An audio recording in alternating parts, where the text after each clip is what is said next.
Fenomena kelompok remaja yang menyebut diri mereka gangster semakin meresahkan masyarakat di berbagai daerah Indonesia, tak terkecuali di Kalimantan Selatan. Berbekal senjata tajam, konvoi kendaraan bermotor, hingga aksi tawuran yang direkam dan disebarkan melalui media sosial. Mereka tidak hanya mengganggu ketertiban umum, tetapi juga mengancam keselamatan warga. Tidak hanya itu, di berbagai daerah, aksi mereka juga meninggalkan ketakutan. Warga memilih bergurung diri saat malam tiba.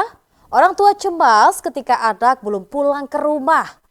Jalanan yang seharusnya menjadi ruang publik berubah menjadi arena kekerasan. Mengapa anak-anak remaja terlibat dalam aksi kekerasan jalanan? Apa yang mendorong mereka membentuk kelompok-kelompok berbahaya dan sejauh mana peran keluarga, sekolah, serta lingkungan dalam mencegah fenomena ini? Selama 1 jam ke depan, tim kami akan mengupas fenomena gangster remaja dari berbagai sisi. Dalam buletin redaksi berjudul Gangster Remaja, Teror Jalanan dan Krisis Pengawasan Anak.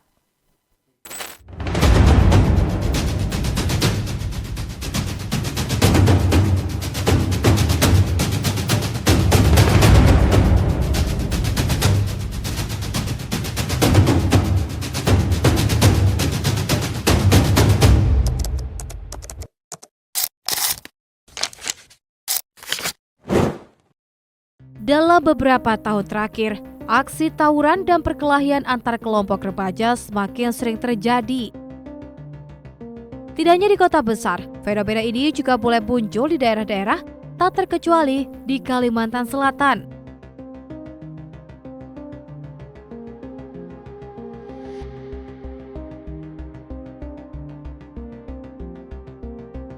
Malam yang seharusnya menjadi waktu istirahat berubah menjadi mencekam bagi warga. Hal ini dipicu ulah sekelompok remaja yang melakukan konvoi sembari membawa senjata tajam. Mereka mencari kelompok lawan yang sebelumnya saling menantang melalui media sosial.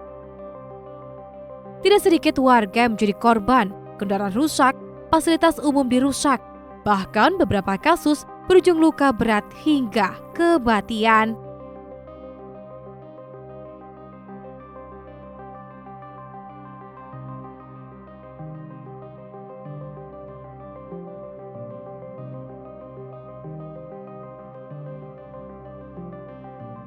Sebenarnya merasa khawatir Jopang, soalnya kan itu meresahkan. Apalagi kita bisa anak remaja ini kan perkembangannya lebih cepat lagi pada anak waktu kita masih halus kan. Ya, terbesar ini kan pergaulannya lebih luas.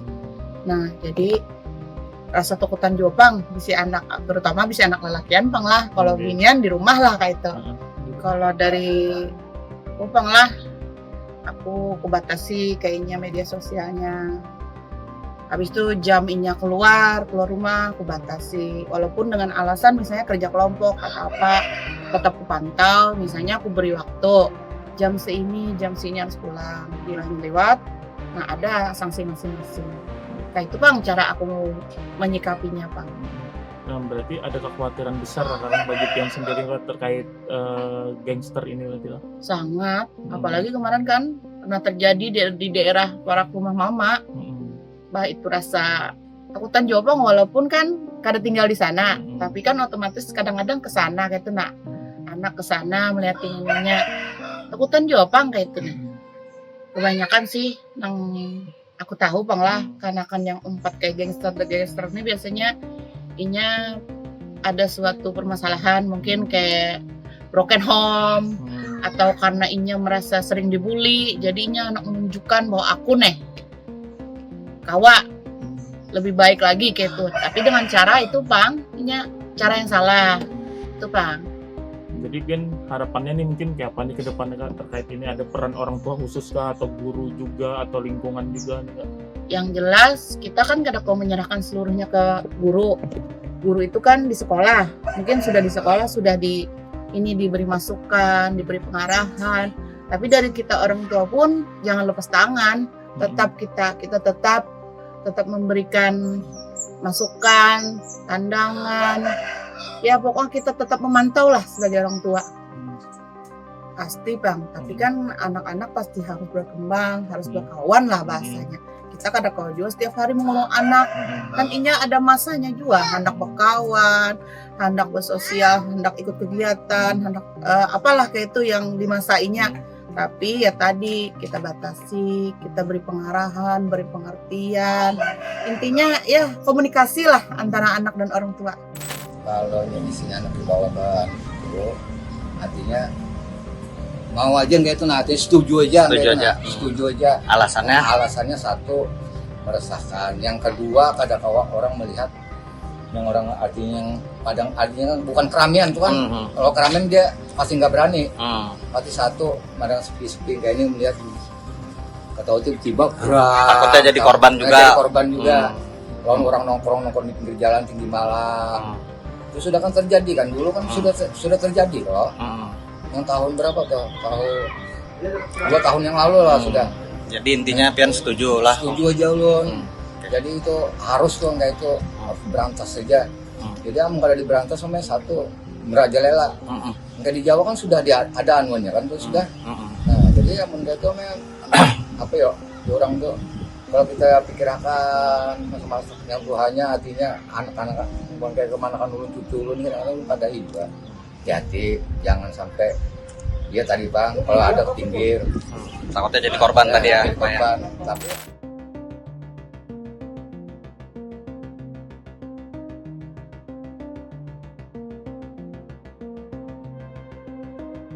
Upaya preventif terus dilakukan pihak kepolisian melalui patroli rutin pada jam-jam rawan, khususnya pada malam hingga dini hari, di lokasi yang sering dijadikan tempat berkumpul atau arena tawuran.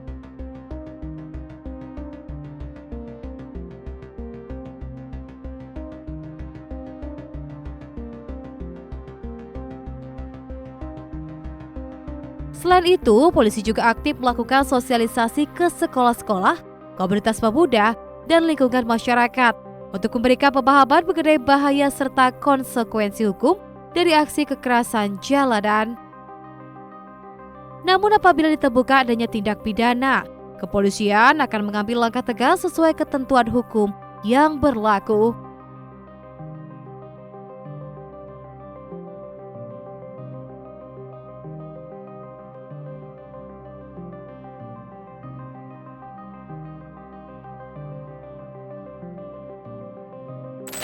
Tentunya kita sudah melakukan beberapa upaya, mulai dari patroli dini hari, bahkan sampai dengan kita patroli itu 3 kali dalam satu hari itu, shift-shiftan, ada yang pagi, kemudian ada yang malam jam 9, dan juga yang terakhir itu jam 4 pagi subuh, karena biasanya terjadi setelah jam 3 ke bawah. Itulah jam-jam rawan. Kita lakukan patroli, berikut juga beberapa pemeriksaan, tegur sapa, salam sama masyarakat yang masih beraktivitas pada jam-jam tertentu.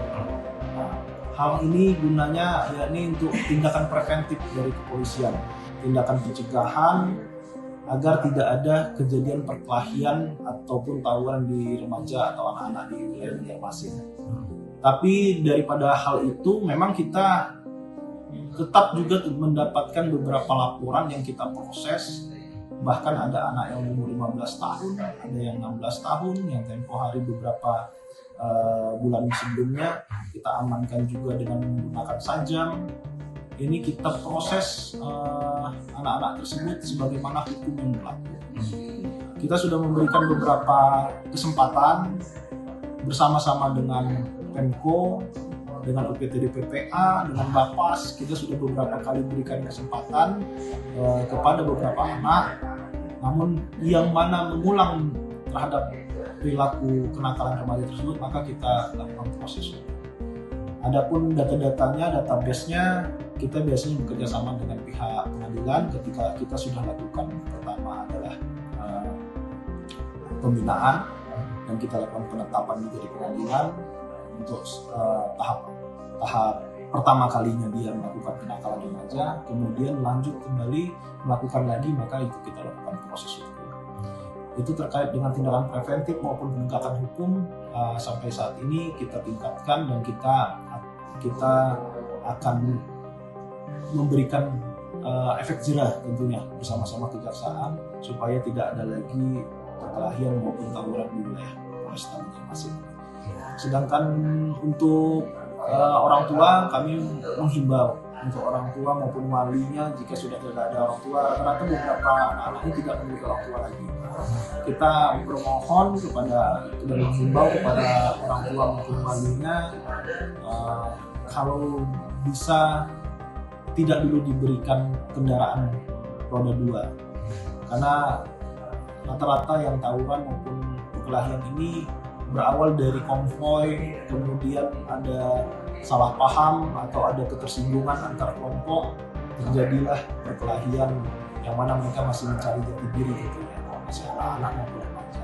Kemudian orang tua juga turut mengawasi, karena ini bukan jadi tanggung jawab sendiri ataupun tanggung jawab Pemko dan sebagainya, tapi tanggung jawab bersama. Tanggung jawab kita bersama bagaimana mengarahkan masa depan bangsa ini melalui anak-anak kita ini. Kita arahkan dengan baik ke kegiatan-kegiatan yang positif. Kemudian di malam hari, kalau memang ada di malam hari maupun dini hari, mereka keluar, tolong diawasi betul-betul keluar kemana, dengan tujuan apa. Sehingga tidak menjadikan ini indikasi untuk perkelahian ataupun pertemuan. Juga dicek juga bagi wali sama orang tua, cek juga tuh media sosial, jejaring sosial yang dimiliki anak-anaknya. Karena sedikit banyak yang kita amankan kemarin, mereka tidak melalui aplikasi pengantar message atau messenger, tapi lebih ke beberapa jejaring sosial, media sosial yang hanya menggunakan direct message, seperti DM, lain sebagainya, ataupun ada ajakan video melalui story di salah satu platform. Itu yang tentunya butuh pengawasan secara intens di dalam kepribadian maupun hal-hal yang secara khusus pada anak tersebut. Setiap pelaku yang terbukti melakukan penganiayaan, pengeroyokan, perusakan, membawa senjata tajam tanpa hak, maupun tindakan lain yang mengancam keselamatan masyarakat akan diproses sesuai aturan perundang-undangan. Meski demikian, apabila pelaku masih berstatus anak di bawah umur, proses penanganannya tetap mengacu pada sistem peradilan pidana anak. Pendekatan dilakukan tidak hanya berorientasi pada penghukuman, tetapi juga pembinaan dan pemulihan agar anak tidak kembali melakukan perbuatan yang sama. Karena pengawasan dari orang tua mungkin kurang. Kalau mungkin anak-anak itu jam 9 atau jam 10 sudah masuk rumah, mungkin mereka akan berkurang. Ini kan pengaruhnya kalau mereka sudah kumpul-kumpul, mereka konsumsi minuman alkohol itu loh, jenis kalau bahasanya kan aldu itu. Kalau enggak dia ngelem pakai lem itu yang disap itu pakai plastik itu kan akhirnya fly. Nah disitulah timbul ide-ide yang nggak jelas itu, akhirnya tawuran. Ya kemarin setelah kita analisa beberapa kali kejadian itu memang tempatnya berbeda-beda, bukan di satu tempat atau satu titik. Memang setelah kita ada beberapa kali penanganan berbeda tempat. Kalau memang titik kumpul yang mereka jadikan itu tempat yang sepi, yang notabene tidak ada orang lewat itu, mereka kumpul-kumpul itu. Nah, mungkin waktu yang ini ya wakar SPBU itu ya, kejadian yang beberapa bulan kemarin itu kan sampai luka di kaki, lutut, tangan itu. Cuma kemarin korbannya nggak mau melapor juga karena kasihan yang melakukan anak di bawah umur juga. Karena kejadian malam itu ya Mbak, mungkin masyarakat kan sebagian sudah tidur kecuali ada yang melihat baru melapor. Kalau seperti kemarin kejadian yang terakhir kan jam 2:30, otomatis warga masyarakat kan sudah tidur. Ya memang kalau ada melihat video-video warga memang resah. Makanya sekarang kan ada dibentuk WRC lagi nih Mbak. Makanya kami patroli rutin ke tempat dan lokasi yang diduga atau menjadi tempat berkumpulnya mereka itu gangster itu. Lalu mengapa anak-anak dan remaja terlibat dalam kelompok yang identik dengan kekerasan ini? Akan kita telusuri lebih mendalam.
Para pengamat menilai fenomena gangster remaja tidak muncul begitu saja. Ada berbagai faktor yang melatar belakanginya. Pengaruh lingkungan pergaulan menjadi salah satu faktor dominan. Keinginan untuk diakui kelompok seringkali membuat remaja rela melakukan tindakan berbahaya. Kurangnya pengawasan, lemahnya komunikasi keluarga, putus sekolah, hingga minimnya ruang kegiatan positif menjadi kombinasi yang memperbesar resiko kenalan remaja berkembang menjadi tindak kriminal.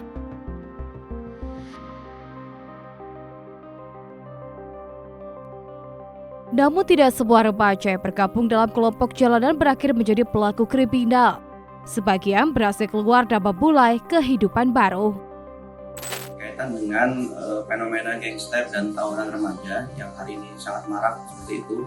Memang fenomena gangster itu dan juga tawuran remaja saat ini sudah menjadi masalah sosial hukum yang sangat serius itu. Jika dahulu masih dianggap kenakalan remaja, kini banyak kasus melibatkan remaja juga membawa yang namanya senjata tajam sampai dengan mereka melakukan penganiayaan bahkan menyebabkan kematian, sehingga menurut saya itu sudah masuk kategori tindak pidana seperti itu. Lalu kalaupun berkaitan dengan hal tersebut, aspek hukumnya seperti apa? Yang jelas tindakan gangster itu kalau dikaitkan dengan remaja yang melakukan itu dapat berupa penganiayaan, pengeroyokan, perusakan, pengancaman, bahkan sampai dengan pemilikan senjata tajam tanpa izin, dan juga di sana biasanya dibarengi dengan yang namanya tawuran, itu masuk kategori tindak pidana. Jadi ada beberapa keterkaitan dikaitkan dengan unsur kekerasan, penganiayaan, perusakan atau mengganggu ketertiban umum. Karena jelas itu diatur dalam kedudukannya, misal di pasal 170 berkaitan dengan pengeroyokan, berkaitan dengan penganiayaan, sampai dengan pasal pembunuhan. Lalu juga ada yang namanya turut serta. Kalau berkaitan dengan membawa senjata tajam itu masih diatur dalam kedudukan Undang-Undang Nomor 12 Tahun 1991 tentang senjata tajam. Jadi itu aspek yang mengatur, bahkan ancamannya bisa sampai dengan 10 tahun. Lalu kalau dikaitkan dengan jika bagi mereka yang melakukan khususnya remaja sampai dengan luka berat, nah itu bisa lebih berat seperti dapat berujung pada penjara yang bertahun-tahun. Jadi itu ketentuan dan kedudukannya. Nah yang selanjutnya terkait dengan anak yang di bawah umur melakukan, memang jelas kalau di aturan bahwa anak yang berusia 18 tahun itu diproses berdasarkan undang-undang. Jadi sistem peradilan pidana anak. Sehingga perbedaannya proses hukum anak itu lebih mengutamakan pembinaan atau rehabilitasi dan kepentingan terbaik bagi anak. Jadi anak tetap dapat dipidana itu biasanya, namun menjadi pilihan terakhir. Jadi ada yang namanya asas berkaitan dengan ultimum remedium, sehingga biasanya yang diterapkan berkaitan dengan diversi. Jadi diversi itu dapat dilakukan apabila ancamannya di bawah 7 tahun dan bukan pengulangan tindak pidana atau residivis. Jadi itu berkaitan dengan secara aspek hukum dan pertanggungjawaban pidananya. Lalu yang jadi soal juga di mana tanggung jawab orang tua dan lingkungannya. Nah, kalau berkaitan dengan perspektif itu, keluarga memiliki peran penting dalam pengawasan dan pembentukan karakter anak. Karena memang sekolah memang tidak otomatis bertanggung jawab secara pidana, tetapi memiliki tanggung jawab moral. Jadi ada yang namanya edukatif dan pengawasan terhadap peserta didik. Jadi memang ini juga yang menjadikan satu peranan penting. Yang lainnya apa? Peranan dalam hal media sosial dan provokasi ini juga penting. Karena hari ini provokasi atau ajakan tawuran, baik itu adanya ancaman, pengorganisasian, kekerasan melalui media sosial itu dapat dijerat juga dalam ketentuannya secara hukum. Jadi termasuk menggunakan ketentuan Undang-Undang ITE atau Informasi dan Transaksi Elektronik apabila memang memenuhi unsur pidana hal tersebut.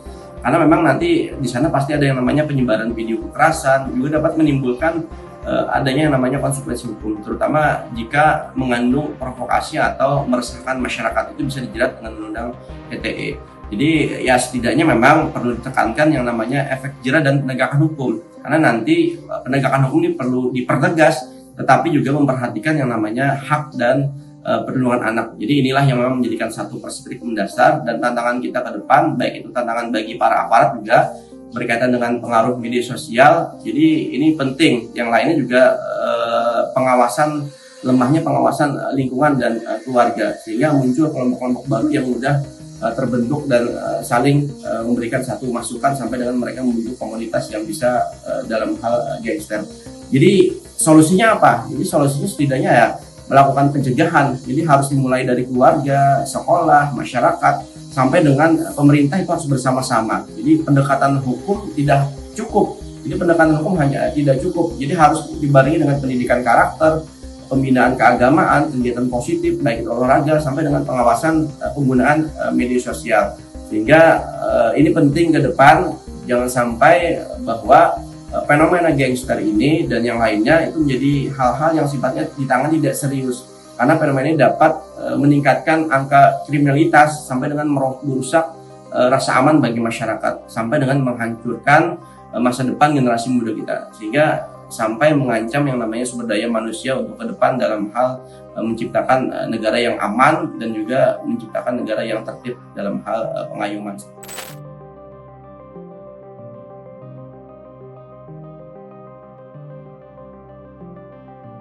Fenomena gangster remaja tidak boleh dianggap sebagai kenakalan biasa apabila sudah terdapat unsur kekerasan, penganiayaan, pengeroyokan, perusakan maupun penggunaan senjata tajam.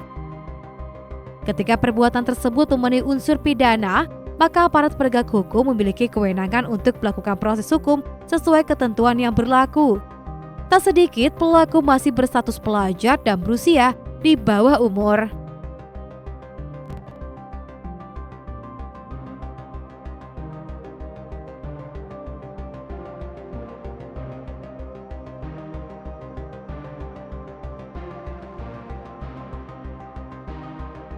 Bagaimana hukum memandang kondisi tersebut?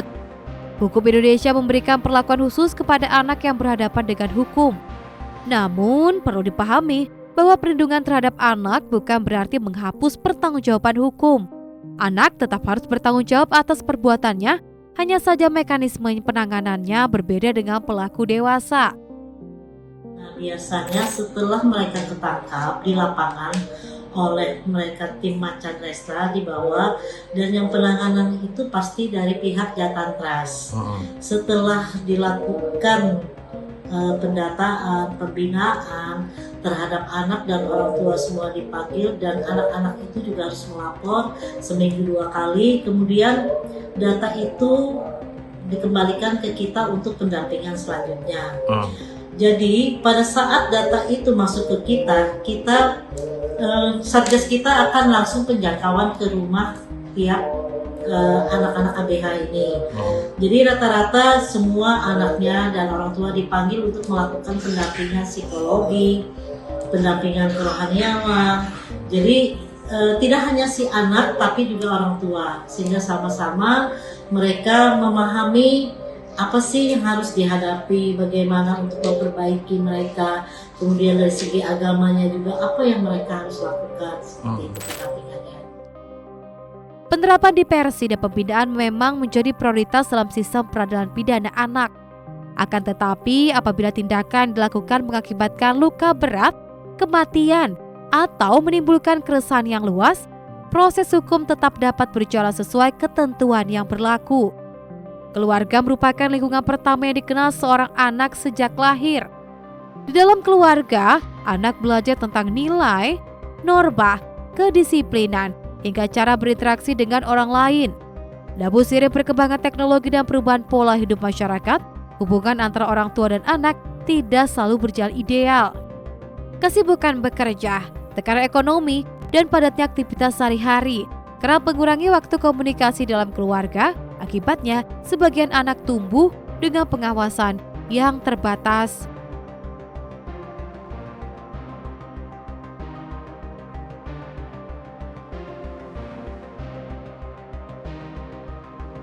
Tidak sedikit orang tua yang mengaku kesulitan memantau aktivitas anak, terutama ketika berada di luar rumah. Terlebih lagi, perkembangan teknologi membuat interaksi anak tidak hanya terjadi secara langsung, tetapi juga melalui media sosial. Di dewasa ini ya, remaja itu kan hidup di masa-masa semuanya mudah diakses, yang pertama. Kemudian tanpa saringan. Jadi ketika dia misalnya remaja berkumpul dengan temannya, membahas sesuatu, misalnya tentang perkelahian, maka biasanya dia akan mencari itu. Dan di sosial media kita ada yang namanya algoritma yang itu akan muncul hal-hal yang sama yang biasa kita cari.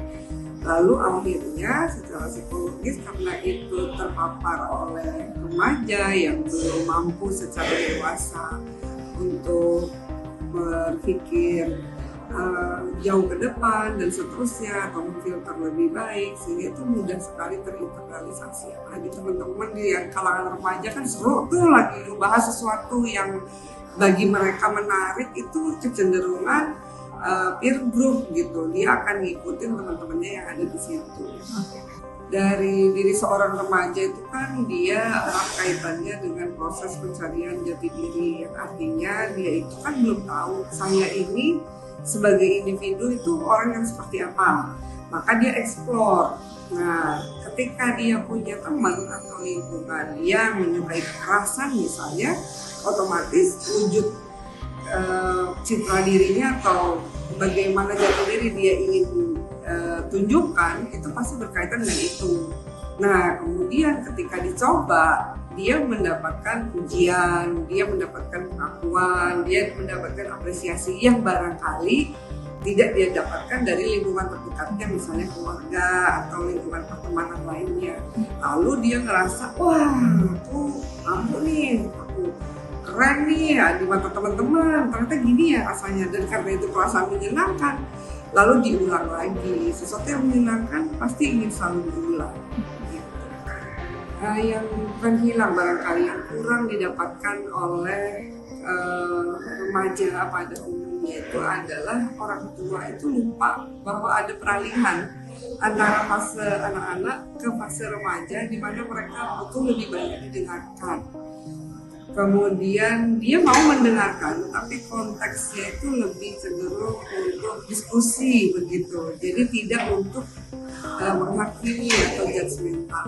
Nah, kadang sebagai orang tua merasa bahwa yang tadinya nih anak-anak itu kan harus dikasih arahan, dikasih petunjuk, habis itu salah mungkin ditegur. Nah, lupa bahwa peralihan ke remaja ini polanya harus diubah, tidak lagi direct atau tiba-tiba gitu, tapi mungkin diajak dialog. Nah, ini yang barangkali tidak ditemukan, sehingga ada gap di situ antara orang tua dan anak yang merasa anak itu dilarang ini, gak boleh ini, gak boleh itu gitu. Padahal maksud di sisi orang tua baik, cuman mungkin caranya yang di sisi anak remaja ini udah kurang tepat gitu pada saat itu. Nah, teman-temannya memfasilitasi, banyak menceritakan, terus mengakui, membuat dia merasa lebih percaya diri, terus akhirnya dia lebih trust ke temannya. Media sosial kini menjadi ruang baru bagi anak-anak dan remaja. Di sana mereka membangun pertemanan, bergabung dengan komunitas, hingga berinteraksi dengan orang yang belum pernah ditemui secara langsung. Tanpa pengawasan yang memadai, ruang digital dapat menjadi pintu masuk bagi berbagai pengaruh negatif. Selain keluarga, sekolah memiliki peran penting dalam membentuk karakter generasi muda.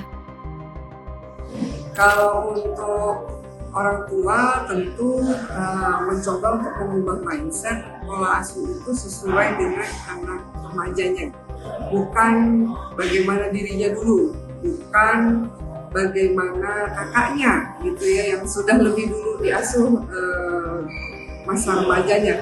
Tapi betul-betul fokus dan konsentrasi pada kondisi dan keadaan si anak remaja saat ini yang sedang dimiliki. Sedangkan untuk sekolah itu juga perlu untuk menyadari adanya perubahan tren begitu ya. Kalau dulu mungkin kenakalan remaja seperti kayak perkelahian atau apa, itu mungkin di sekolah itu nggak pernah terjadi. Tapi bukan berarti tidak akan terjadi gitu. Misalnya, siapa sih pihak sekolah yang menyangka bahwa mereka tuh punya murid yang bertarung dan seterusnya dan seterusnya. Nah, ini perlu artinya antisipasi. Caranya dengan melibatkan semua guru dan siswa-siswa untuk saling menjaga.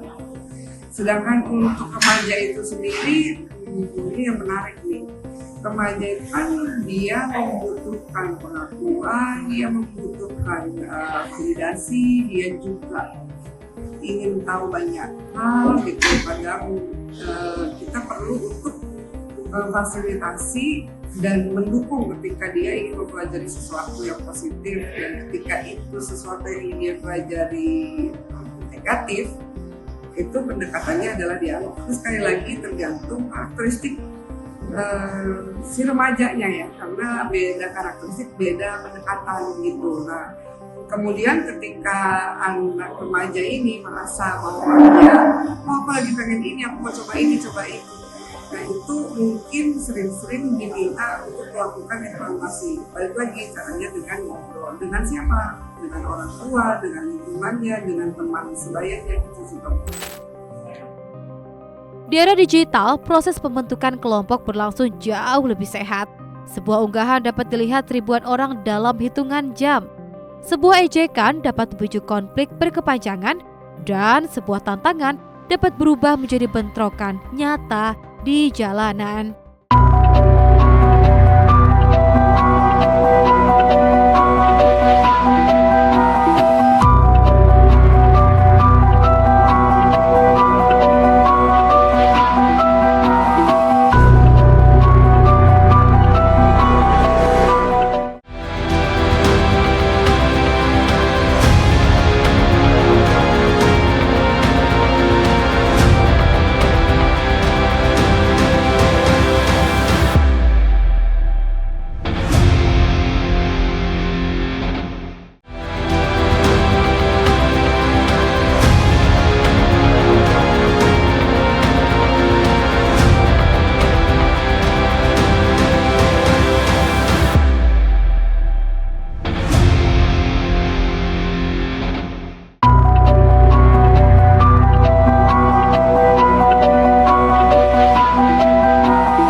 Sekolah bukan hanya tempat memperoleh ilmu pengetahuan, tetapi juga ruang pembentukan sikap, etika, dan tanggung jawab sosial. Namun, tantangan yang dihadapi sekolah juga tidak ringan. Jumlah siswa yang banyak, pergaulan yang semakin beragam, serta pengaruh media sosial yang terus berkembang membuat pengawasan menjadi lebih sulit. Para guru sering menjadi pihak pertama yang melihat perubahan perilaku siswa, mulai dari menurunnya prestasi belajar, sering membolos, mudah terlihat konflik, hingga perubahan pergaulan yang mencurigakan. Karena itu komunikasi antara sekolah dan orang tua menjadi sangat penting. Kalau di SMA 2 Banjarmasin ini sebetulnya kita punya beberapa kegiatan ya. Gangster itu kan sebetulnya mereka pengen ada pengakuan sebetulnya dari mana. Nah, kita di SMA 2 ini mengadakan yang namanya minat dan bakat, itu ada yang namanya ekskul. Ekskul kita ada 23 macam-macam di sini yang kita sesuaikan dengan minat dan bakat siswa. Sehingga ketika ada ekskul itu kita harapkan nanti tidak ada lagi waktu luang, waktu longgar dan butuh pengakuan di lain. Tapi salurkanlah di ekskul itu sesuai dengan minat dan bakatnya. Nah, kita juga di sini menerapkan 7 kebiasaan anak Indonesia hebat. Termasuk di sini tidur cepat, bangun pagi, bertakwa dan segala macam. Nah, sehingga itu juga membantu kita untuk menghindari gangster itu. Kenapa? Peran orang tua juga sangat penting di dalam kegiatan ini. Kita tidak hanya bisa menyebabkan hanya sekolah saja yang mengantisipasi kegiatan ini, tapi orang tua atau rumah juga sangat diperlukan. Nah, itu makanya kemudian kita juga mengadakan semacam kerjasama lah dengan orang tua. Kemudian dengan angkatan juga kita di sini kita libatkan, jadi pelibatan kakak kelas atau kakak angkatan itu dalam beberapa event kegiatan. Jadi contoh, kita mau kakak angkatan itu kakak kelas atau yang alma mater semada itu masih mau membantu dengan kita. Mereka membimbing. Di ekskul itu juga yang sudah alumni membimbing adik-adiknya. Paskib tadi juga membimbing adik-adiknya. Nah, jadi kita harapkan dengan adanya lintas generasi ini, paling tidak ada membina. Orang tua membina di rumah, sekolah membina di sekolah, kemudian kakak angkatan juga membina kegiatan-kegiatan yang ada di sekolah dan yang lainnya. Jadi kita di sini kan ada mewajibkan sebetulnya satu siswa itu minimal satu ekskul yang diikuti. Sehingga walaupun dia tertutup, walaupun dia pendiam, pasti dia ada minat dan ada bakat yang mungkin dia tidak tahu. Di antara 23 itu ekskul kita yang ada, pasti salah satunya ada yang akan sesuai dengan minat dan bakat dia. Nah, kita menyalurkannya di situ. Yang kedua, ketika anak tertutup dan segala macam, maka di sini perlu juga peran BK. Alhamdulillah BK kita di sini ini luar biasa. Mereka screening, jadi mendeteksi awal pun ada. Kemudian BK ini juga membina dan segala macam, yang sehingga nanti ketika misalnya ada siswa yang seperti itu, mereka membina. Kemudian mereka juga aktif, BK kita di sini mengunjungi home visit ketika ada siswa yang misalnya dalam 3 hari tidak masuk sekolah, mereka sudah mengunjungi dan melihat ke fakta lapangan apakah ada masalah atau tidak. Jadi kita di sini segala lini kita coba terapkan. Nah, sebetulnya kan ada lagi yang saat ini selain guru BK itu namanya guru wali. Guru wali itu jumlah siswa dibagi dengan semua jumlah guru, nah itu jumlah total yang ditangani. Jadi kalau kita misalnya di sini ada 85 guru, kemudian siswanya ada 1.200, berarti sekitar 30-an siswa ditangani oleh satu guru. Jadi guru wali itu juga menangani dari awal sampai dia mau nanti lulus mau ke mana. Nah, itu juga ditangani. Jadi segala lini kita coba, dan insya Allah lah mudah-mudahan ikhtiar kita ini berbuah manis. Jadi paling tidak ada kebanggaan dengan SMA 2-nya. Karena memang ketika itu bermasalah, namanya aja gangster ya. Kita ngeri banget ya. Kayak buat Amerika itu kalau sudah gangster ngeri benar. Cuman kita tadi penanganannya satu, memang pendekatan. Jadi segala lini, ya kan. Wali kelas pun kita libatkan juga. Ketika memang siswa itu ada bermasalah segala macam, mereka komunikasi aktif dengan BK juga. Kemudian mereka juga dengan guru wali tadi juga aktif. Nah, jadi kita pendataan di sini, dan di sini kita juga tidak bisa memungkiri bahwa kesiswaan dan staf kesiswaan itu sangat aktif, Mas. Jadi kita ini di sini di tiap hari didata siswa yang aktif dan tidak, yang masuk dan tidak masuk langsung oleh customer service yang CS di sini ya, resepsionis. Jadi langsung terdeteksi awal siswa yang masuk. Bahkan kita tahu ketika siswa itu ada yang memasukkan surat. Nah, sampai segitunya. Jadi kita mencoba dari depan mulai masuk sampai di belakang akhirnya dia ada atau tidak maksudnya. Nah, dan kita lihat di sini alhamdulillah memang tidak terdeteksi, memang masih ada gangster itu di SMA 2. Walaupun ya mungkin katanya lagi saat ini lagi marak gitu. Nah, makanya kan kita mencari juga. Ada tidak ketika kemarin ada isu bahwa tuh ada sejumlah siswa membawa sajam. Nah, kita cek apakah ada siswa kita cek, oh ternyata tidak ada. Ketika pun misalnya ada, ya kita mengantisipasi. Karena itu juga menjadi catatan buruk ya bagi kita sekolah. Nah, makanya kita tidak menginginkan itu juga. Ada sanksi Pak kalau misalnya memang ada? Sanksi pasti ada ya sesuai aturan itu, tapi ketika dia sudah pulang, selama dia tidak menggunakan atribut sekolah, berarti dia sudah tanggung jawab orang tua. Tapi kalau misalnya kejadiannya di sekolah, berarti kami tanggung jawab sekolah. Nah, dan kejadian yang itu kami mengharapkan biasanya menghimbau orang tua, Bapak Ibu pastikan lagi siswanya atau anak-anaknya ada di tempat. Kemudian pastikan juga ya jangan keluyuran lah malam-malam. Nah, seperti itu. Makanya kita juga ada grup Pak, misalnya grup paguyuban orang tua. Jadi untuk di situ. Jadi ketika misalnya kita ada kendala, orang tua bisa ngechat kita, kita juga bisa ngechat orang tua. Berbagai penelitian menunjukkan bahwa anak yang memiliki hubungan baik dengan keluarga dan sekolah cenderung lebih mampu menghindari perilaku beresiko. Sebaliknya, ketika pengawasan keluarga lemah dan hubungan dengan sekolah tidak berjalan baik, peluang anak mencari identitas di lingkungan negatif menjadi lebih besar. Sejumlah sekolah kini mulai memperkuat program pendidikan karakter melalui kegiatan olahraga, seni, organisasi siswa, hingga pembinaan keagamaan. Langkah tersebut dilakukan untuk memberikan ruang positif bagi anak-anak menyalurkan energi dan kreativitas mereka. Realitas kenakalan remaja di luar sekolah itu merupakan bentuk yang harus ditangani secara sinergitas ya. Sinergitas antara berbagai macam komponen, baik itu dari pihak kepolisian, baik itu dari pihak pemerintah kota melalui Satpol PP atau di BPKB atau Dinas Pendidikan.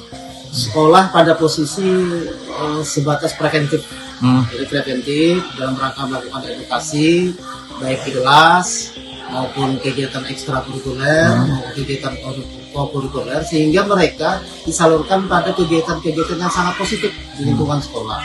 Apa maksudnya? Kita sudah melaksanakan full day dari hari Senin, Selasa, Rabu, Kamis, Jumat, dan waktunya kan dari jam 7.30 sampai jam 4 sore, kecuali hari Jumat jam 11. Itu gambaran bahwasanya apa? Kita mencoba memberikan pencegahan preventif kepada anak, memberikan saluran-saluran kegiatan sehingga mereka bisa melaksanakan kegiatan itu positif dan juga menghilangkan rasa kejenuhan belajar di kelas. Nah, apa maksudnya di sini? Maksudnya adalah anak itu harus dibuat kesibukan. Nah, kesibukan ini penting. Namun ketika di luar, diharapkan orang tuanya di antara jam 4 sampai malam, misalnya jam 10 malam, tentu harus bersinergi dengan sekolah. Artinya apa? Mereka bisa menjaga anak-anak mereka untuk melakukan aktivitas produktif di rumah. Nah, misalnya apa aktivitas produktif? Salah satunya misalnya merancang kegiatan-kegiatan yang mungkin mereka senangi. Anak-anak sekarang itu kadang-kadang lebih nyaman mereka berkreatif dengan arah mereka yang inginkan, tetapi kita sebagai orang tua tentu akan menyalurkan hal yang lebih positif. Nah, kemudian bagi pihak aparat kepolisian, mudah-mudahan kegiatan preventif yang dilakukan di sekolah ini juga disimultankan atau dikontinuiskan dengan kegiatan-kegiatan seperti peran mereka ya. Saya lebih nyaman kalau anak itu dibimbing oleh pihak kepolisian. Artinya yang melakukan tindakan kebetulan yang melakukannya belah praktek kenakalan remaja lah. Saya menyebutnya kenakalan remaja masih, karena apa? Biar bagaimanapun mereka itu perlu bimbingan. Sekolah hanya sebatas preventif. Jadi kepolisian mungkin akan melakukan tindakan-tindakan yang lebih tidak represif sih, tapi lebih edukatif dalam rangka menjaga ketertiban keamanan masyarakat. Kita pihak sekolah pasti dengan struktur yang ada ya. Pertama, kepala sekolah sebagai leadership di sekolah memberikan kewenangan kepada bidang-bidangnya. Salah satunya kepada wali kelas, misalnya, kepada wakasi kesiswaan. Kemudian juga kepada guru BK. Yang jelas guru BK pasti akan mendeteksi secara dini hal-hal yang mungkin bisa dilakukan oleh anak-anak yang kemungkinan ada menyimpang. Tapi alhamdulillah lah untuk SMP Negeri 2 Banjarmasin preventif check kita cukup kuat sehingga tidak terjadi hal-hal yang tidak diinginkan di luar. Nah, kemudian saya melihat sinergitas di Mula Roman ini bagus sebagai komplek pelajar ya. Contohnya misalnya ketika pulang durasi waktu ada yang dimajukan 5 menit, ada yang dimundurkan sekitar 5 menit, 2 menit. Itu dalam rangka tidak terjadi akumulasi massa mengelompok secara besar kan. Nah, ketika jam datang, ketika jam pulang itu sudah semacam natural mereka terjadi. Sehingga tidak terjadi bentrokan-bentrokan terjadi di komplek Mula Roman yang begitu besar. Nah, semua yang terjadi persoalan itu mungkin masukan juga untuk aparat keamanan atau ketertiban masyarakat. Penting sekali diaktifkan kembali lah pos-pos jaga di persimpangan jalan atau titik rawan. Karena biar bagaimanapun anak sekarang ini kan zaman HP, komunikasi mereka cepat untuk bertitik kumpul. Dan mudah-mudahan juga ini selalu dipublis oleh pihak wartawan sehingga kejadian-kejadian itu menjadi pembelajaran positif buat kita untuk mengatasi masalah itu.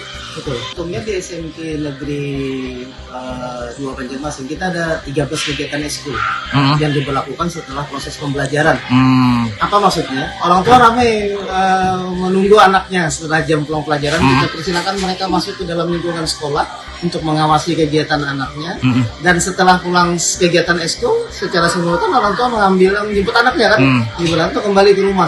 Artinya pengawasan di SMP 2 itu betul-betul ketat dari orang tuanya. Termasuk komunikasi juga dengan orang tuanya. Betul sekali, termasuk misalnya ada komunikasi yang sinergitas setiap awal pembagian rapot. Biasa kita, kemudian setiap awal tahun ajaran baru kita kumpulkan orang tua siswa. Kita sampaikan program-program, kita buka saluran-saluran yang bisa mereka terhubungan. Grup WA sudah terbentuk pasti antara wali kelas dengan orang tua. Ada grup tersendiri. Kemudian antara wali kelas dengan siswanya juga ada grup tersendiri. Sehingga apa yang terjadi itu kita sambungkan kepada grup-grup. Yang just to privat tentu kita sambungkan secara pribadi dengan orang tuanya masing-masing. Nah, ini langkah-langkah produktif di zaman digital ya. Jadi di zaman digital ini ketersambungan itu saya berani mengatakan 2 kali 24 jam. Bukan 1 kali 24 jam saja kan. Pencegahan tidak dimulai saat anak terlibat tawuran. Pencegahan dimulai jauh sebelumnya ketika orang tua mendengarkan cerita anak, ketika guru memberikan perhatian kepada siswanya, dan ketika lingkungan memberikan ruang yang aman bagi generasi muda untuk tumbuh. Fenomena gangster remaja tidak dapat diselesaikan hanya melalui penegakan hukum. Dibutuhkan keterlibatan seluruh elemen masyarakat, kepolisian, meningkatkan patroli, dan pengawasan pada jam-jam rawan. Sekolah memperkuat pendidikan karakter dan pengawasan siswa, sementara pemerintah daerah mulai memperbanyak ruang kreativitas bagi generasi muda. Para ahli sepakat pencegahan harus dilakukan secara menyeluruh, mulai dari keluarga, sekolah, lingkungan, hingga dunia digital yang kini menjadi bagian dari kehidupan remaja. Jadi gini kan ya, pertama kita melihat kenapa muncul perilaku itu ya. Nah, sekarang itu kan media sosial itu kan luar biasa berkembang. Jadi sangat berkembang dan membatasi media sosial kepada anak muda itu kan nggak bisa. Nah, karena itu akhirnya mereka akan terinspirasi kegiatan-kegiatan yang meniru apa yang mereka saksikan di media sosial. Nah, yang kedua, semakin lunturnya nilai-nilai budaya lokal, kearifan lokal, culture, wisdom, itu kan semakin luntur. Akibatnya apa yang masuk ke mereka itu tidak ada filter lagi. Atau zaman dulu misalnya kenapa kurang, karena filter lokal wisdom itu, apalagi basisnya religi, itu sangat kuat. Nah, sehingga dan media sosialnya juga sedikit. Tapi sekarang gempuran media sosial luar biasa, sementara terjadi penurunan value, belief, religinya dan culture, wisdomnya itu mempengaruhi mereka. Nah, itu didukung oleh kesempatan dan kemampuan. Nah, mereka bisa ikut geng-geng itu, kesempatannya ada, kemampuannya ada. Nah, jadilah terbentuk perilaku. Nah, bagaimana kita bisa membentuk ini? Ini nggak bisa juga sekolah sendirian kalau dia peserta didik, karena sekolah kan punya waktu hanya 8 jam, apa kurang lebih itulah 10 jam. Nah, itu membentuk perilaku itu, sementara yang sisanya waktu itu kan ada sekitar 12 jam berikutnya itu ada di luar rumah. Nah, ini nggak bisa diatasi oleh sekolah. Tetapi bukan berarti sekolah tidak boleh berusaha, harus berusaha untuk membentuk itu, menyadarkan kesadaran budaya, kesadaran perilaku, kesadaran nilai-nilai, itu harus dilakukan oleh sekolah, tetapi harus didukung oleh keluarga, yang disebut dengan lingkungan keluarga. Nah, dukungan lingkungan keluarga ini juga nggak bisa kalau hanya dua ini, tapi harus ada didukung oleh lingkungan masyarakat. Nah, kemitraan tiga ini yang harus dilakukan secara kuat. Tetapi cukupkah tiga mitra ini? Nah, tidak. Kalau dulu Pak Kiai Haji Dewantara dengan Tripusat Pendidikan cukup pada saat era teknologinya tidak secanggih sekarang. Sekarang kan ada teknologinya sangat kuat, karena itu ada 4 jadinya. Jadi kalau dulu Kiai Haji Dewantara dengan 3, maka sekarang 4. Apa yang keempat? Itu media sosial. Bagaimana pengendalian media sosial yang tidak didasari oleh nilai-nilai luhur. Nah, siapa ini yang bisa pengendalian di media sosial? Tentunya pemerintah. Apakah itu komen info itu, atau ada unsur-unsur lain yang bisa mengendalikan media sosial? Berarti salah satunya di rumah, bagaimana waktu untuk melihat media sosial itu dikontrol oleh orang tua. Di sekolah dikontrol oleh sekolah. Di masyarakat ini kan berarti pemerintah, kementerian yang bertanggung jawab terhadap media sosial. Karena kemarin ada upaya pembatasan media sosial, itu bagus sebenarnya, tapi sampai ini kita belum melihat implementasi itu. Satu-satunya yang bisa mengendalikan media sosial itu adalah kebijakan pemerintah.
Anak-anak dan pelajar merupakan generasi penerus bangsa yang memiliki peran penting dalam pembangunan masa depan. Namun di tengah perkembangan teknologi dan perubahan sosial yang begitu cepat, mereka menghadapi berbagai tantangan yang tidak ringan.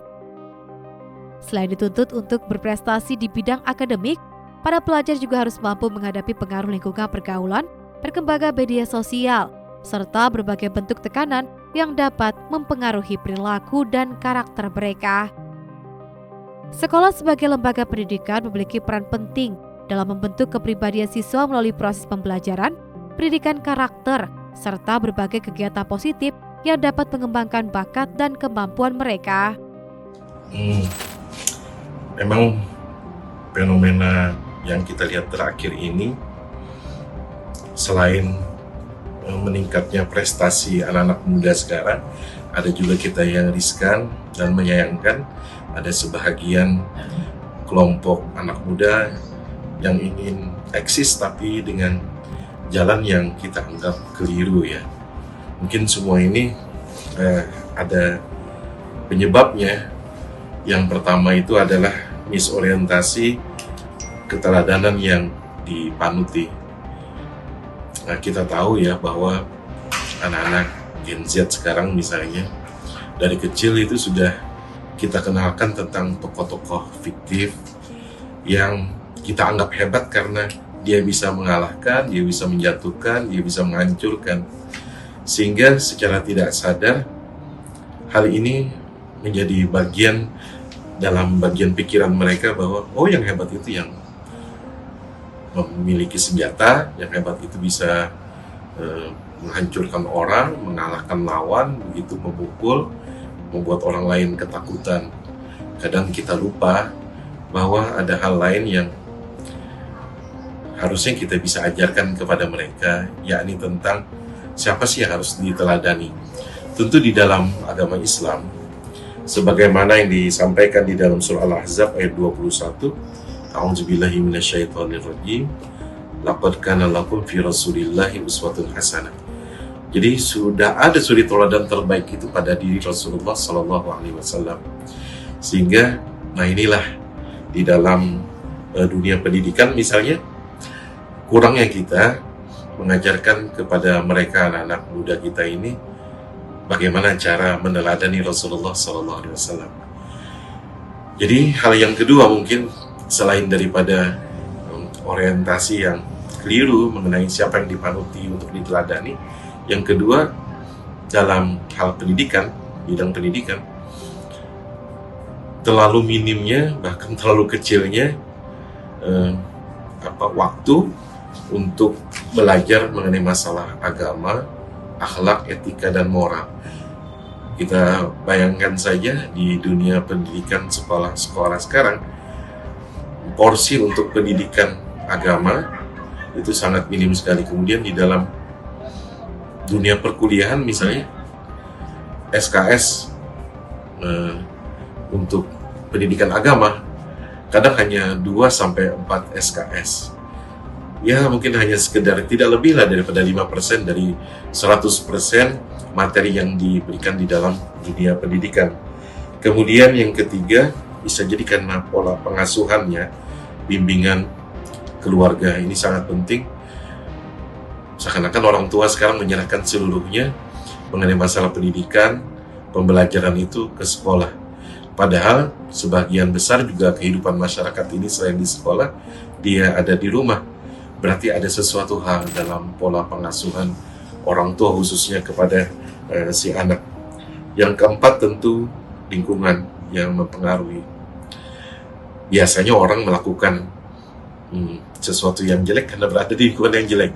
Seseorang yang suka membullying misalnya, karena dia memang berada di lingkungan orang yang suka membuli.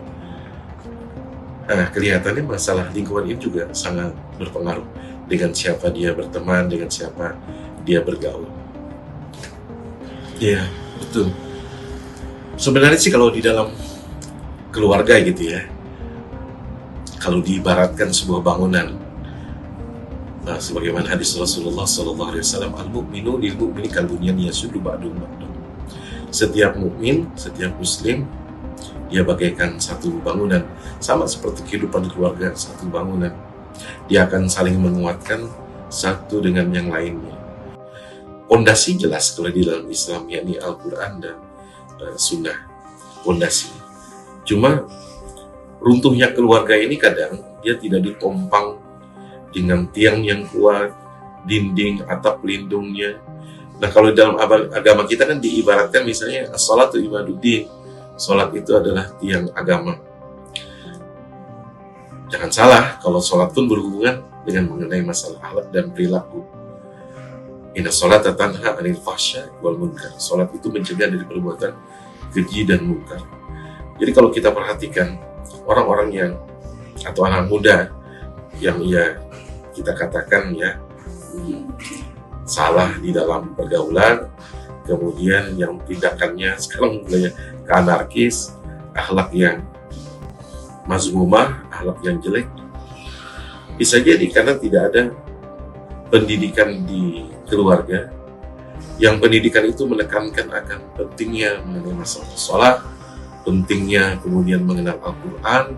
Ingat, kalau rumah itu dia akan bercahaya jikalau di situ dibacakan ayat Al-Quran. Zainu buyutakum bil Quran, hiasilah rumah kalian dengan Al-Quran.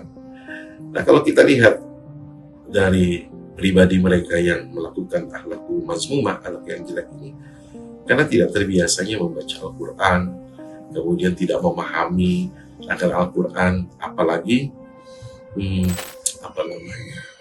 dia tidak mengaplikasikannya. Terus biasanya yang keluarga yang seperti ini, yang rumah itu memang tidak disinari dengan bacaan Al-Quran dan mengenai masalah sholat tentunya. Menyepelekan mengenai masalah sholat, jangankan mengenai nilai-nilai sholat gitu.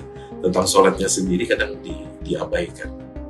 Nah, yang seperti ini kalau dalam pemahaman agama Islam, keluarga yang kaku untuk membina keluarga yang memang berakhlakul karimah, akhlak yang mulia. Sementara itu, peran keluarga tetap menjadi pondasi utama dalam membimbing anak-anak agar tumbuh menjadi pribadi yang bertanggung jawab, disiplin dan memiliki kepedulian terhadap lingkungan sekitar. Kolaborasi antara orang tua, sekolah, dan masyarakat sangat diperlukan untuk menciptakan lingkungan yang aman dan mendukung tumbuh kembang anak.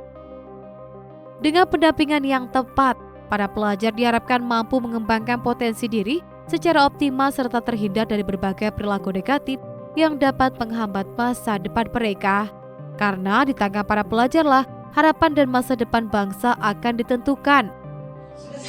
Kalau ulun kayak udah mau ikut-ikutan hal yang tidak baik, juga mengingatkan kepada teman-teman untuk tidak ikut-ikutan hal kayak itu, soalnya kita ini masih muda, masa depannya masih panjang, jadi bisa mengikuti hal positif yang lebih baik lagi kegiatan-kegiatannya. Pernah nggak diajak untuk ikut-ikutan ke gangster seperti itu? Kalau diajak, nggak ada yang ngajak sih. Nggak ada yang ngajak. Terus kamu membentengi diri kamu sendiri seperti apa untuk terhindar dari gangster itu? Kalau dulu kayak mencari kesibukan setelah pulang sekolah, mengikuti eskul atau mengikuti kegiatan di luar sekolah. Jadi supaya kededa waktu kosong untuk ikut-ikutan hal kayak negatif gitu.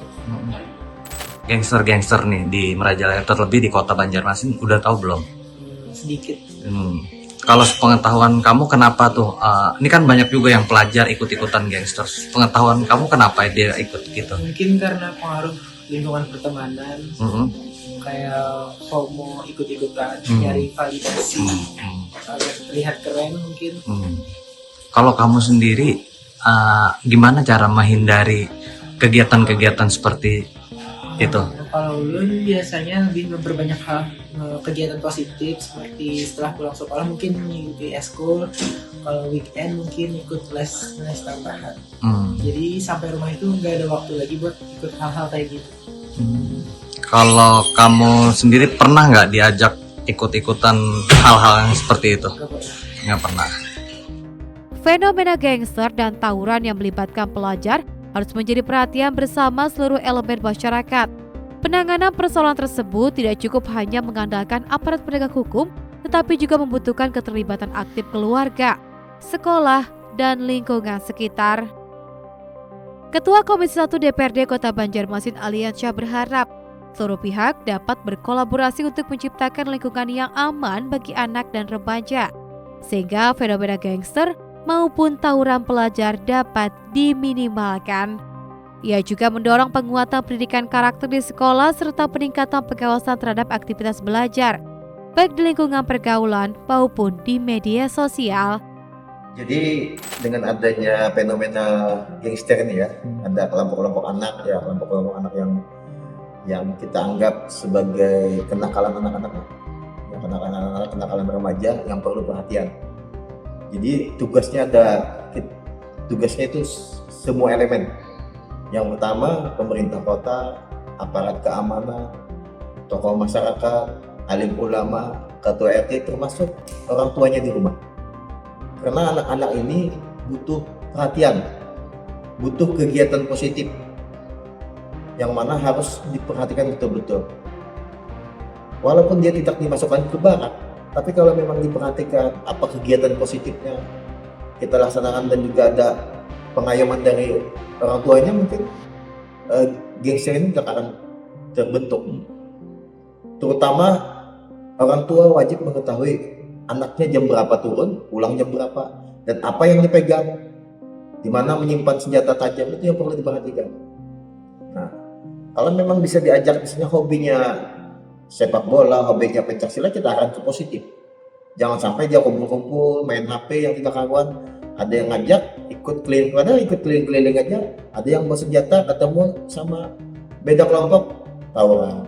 Nah, jadi itu harapan kita, semua elemen baik pemerintah Kota Banjarmasin, aparat keamanan, supaya melindungi, mengajak, mengayomi, diajak berbicara satu arah. Nah, jangan sampai tidak terperhatikan. Tapi kuncinya bentengnya di rumah. Orang tua, kedua orang tuanya harus memperhatikan ini. Jangan sampai anak jam 10 turun kemana, jangan dilihatkan gitu. Dia izin mau ke tempat teman, kalau perlu diantar. Jangan sampai dibiarkan. Kasihan anak kita kalau sampai terjadi hal yang tidak kita inginkan. Ya, kita harapkan dari kepolisian, Satpol PP dan dinas-dinas terkait itu maksimal malam itu keliling, memonitor kegiatan-kegiatan di kampung-kampung, di komplek-komplek, supaya memecah suasana itu. Kalau tidak ada perhatian dari aparat keamanan, Satpol PP yang dimiliki oleh pemerintah Kota Banjarmasin, kan kota tidak aman.